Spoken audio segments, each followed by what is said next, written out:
King of Physics VK Sinkoda King.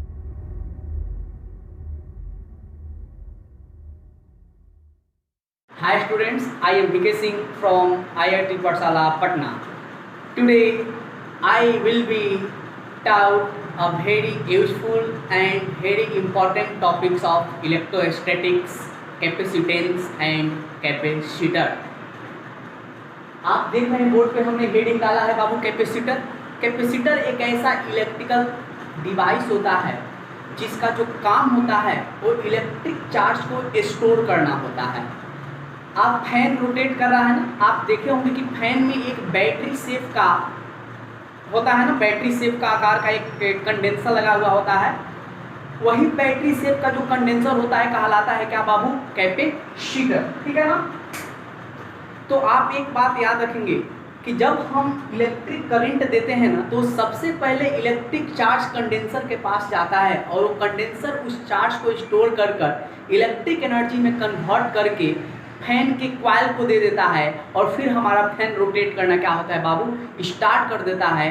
जैसे जैसे समय बढ़ते जाता है उस कंडेंसर का चार्ज स्टोर करने का पावर कम होने लगता है, जिसके चलते पंखा का रोटेशन भी जो होता है वो कम हो जाता है और आप कंडेंसर निकाल कर फेंक देते हो और न्यू कंडेंसर लाके फिर से उसमें ऐड कर देते हो, फिर से फैन तेज़ी से रोटेट करना स्टार्ट कर देता है। तो वो जो कंडेंसर देखते हो बच्चा वही कैपेसिटर है और उसका काम है बाबू इलेक्ट्रिक चार्ज को स्टोर करना। कोई भी हम करंट देते हैं तो सबसे पहले वो कंडेंसर स्टोर करता है, उसके बाद हमारा फैन रोटेट करना स्टार्ट कर देता है।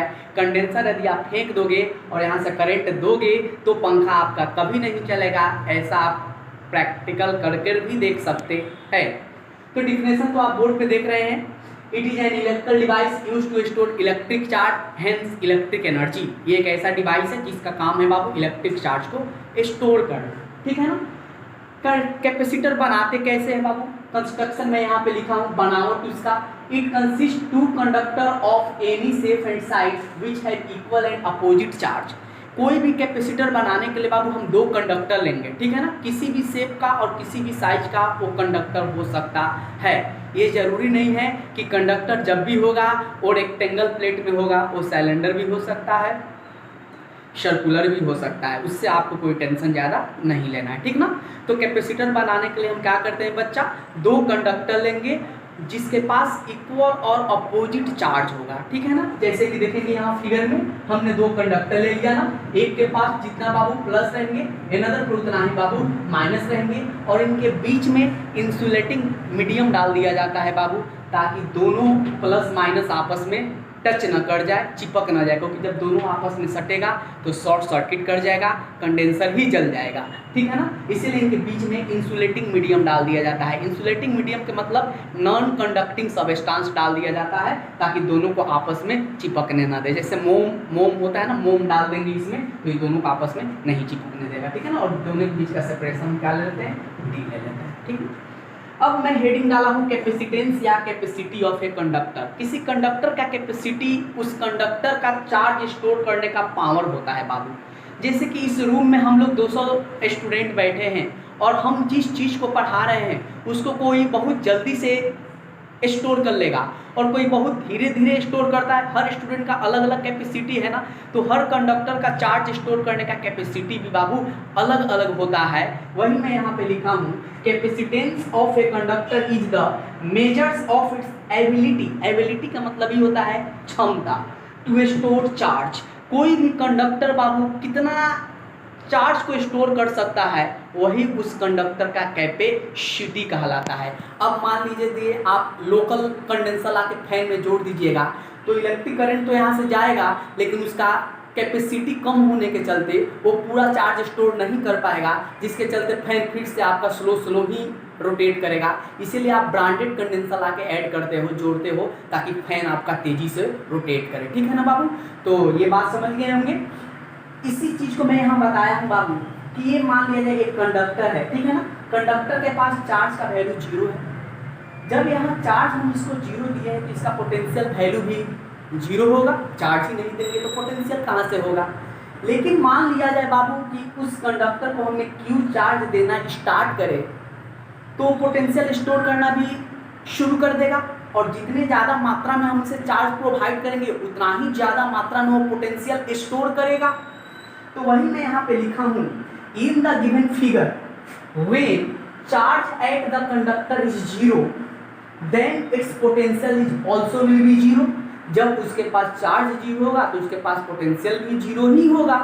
बट देन मैं लिखा हूँ यहाँ पे, but some amount of charge provide the conductor, यदि कुछ चार्ज हम कंडक्टर को देंगे, प्रोवाइड के माने देना होता है, तो एनर्जी स्टोर करना क्या करेगा बाबू, स्टार्ट कर देगा। और वो जो एनर्जी स्टोर करने का उसका जो पावर होगा वो डायरेक्टली प्रोपोर्शनल किसका होगा बाबू, चार्ज का। वही मैं लिखा हूँ, its stores the potential which is a proportional to given amount of charge. अर्थात जितने अमाउंट में हम चार्ज इसको देंगे कंडक्टर को उतना ही तेजी से वो क्या करेगा बाबू, पोटेंशियल स्टोर ज़्यादा करेगा। कम चार्ज देंगे कम पोटेंशियल स्टोर करेगा। दैट इज हम यहाँ पे कह सकते हैं बाबू, देखेंगे थोड़ा अच्छा से, that is Q directly proportional to V। Charge का मैग्नीट्यूड बढ़ाते जाएंगे, पोटेंशियल का मैग्नीट्यूड भी इंक्रीज करते जाएगा, फैन भी हमारा तेजी से रोटेट करना स्टार्ट कर देगा। हर डायरेक्टली बढ़ता है तो डायरेक्टली कांस्टेंस आता है ना, यहाँ C जो है डायरेक्टली कांस्टेंस है, मैं लिख देता हूँ here C is directly constants which is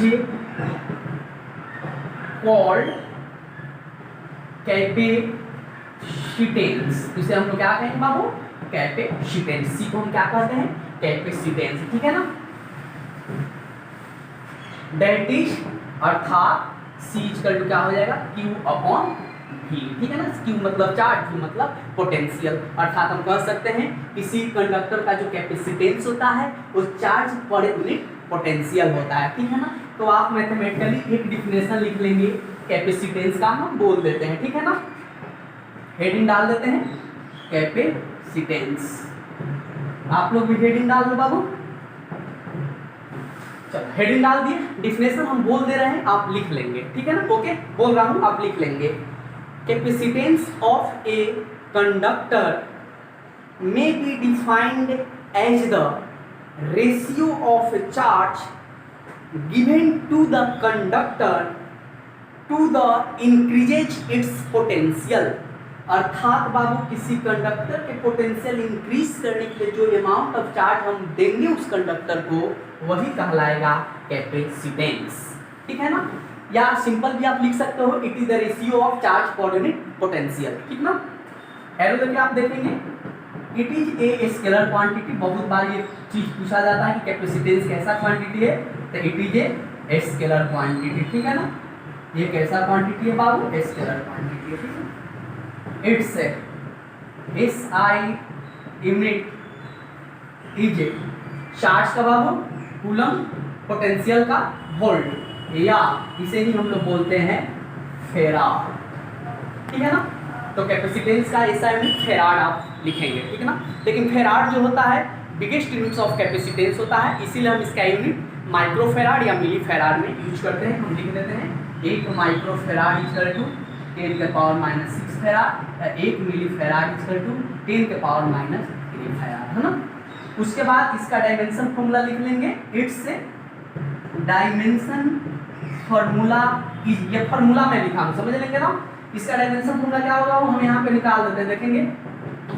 charge का डायमेंशन फॉर्मूला 80 होता है ना, और पोटेंशियल का बाबू हम क्या लिखते हैं, ml² T-2 अपॉन 80, है ना।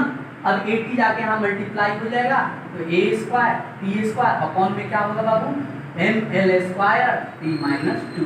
अब तो आप यहाँ से कर सकते हो, अब इस तीनों चीज को आप ऊपर लेके चले जाएंगे, यहाँ से आपका डायमेंशन कैलकुलेट हो जाएगा कैपेसिटेंस का। तो आपको कैपेसिटेंस अच्छा से समझ में आ गया होगा।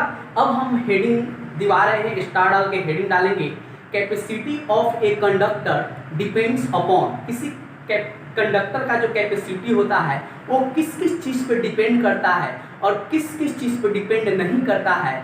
ये मैक्सिमम बहुत बार ये क्वेश्चन पूछे जाते हैं कॉम्पिटिशन्स में कि किसी कंडक्टर का कैपेसिटी जो होता है किस किस चीज़ पे डिपेंड करेगा और किस किस चीज़ पे डिपेंड नहीं करेगा। ये आप देख लिए होंगे, यदि स्क्रीनशॉट लेना चाहते हैं तो आप ले लेंगे, ठीक है ना। इसे मैं मिटा रहा हूँ, ठीक है।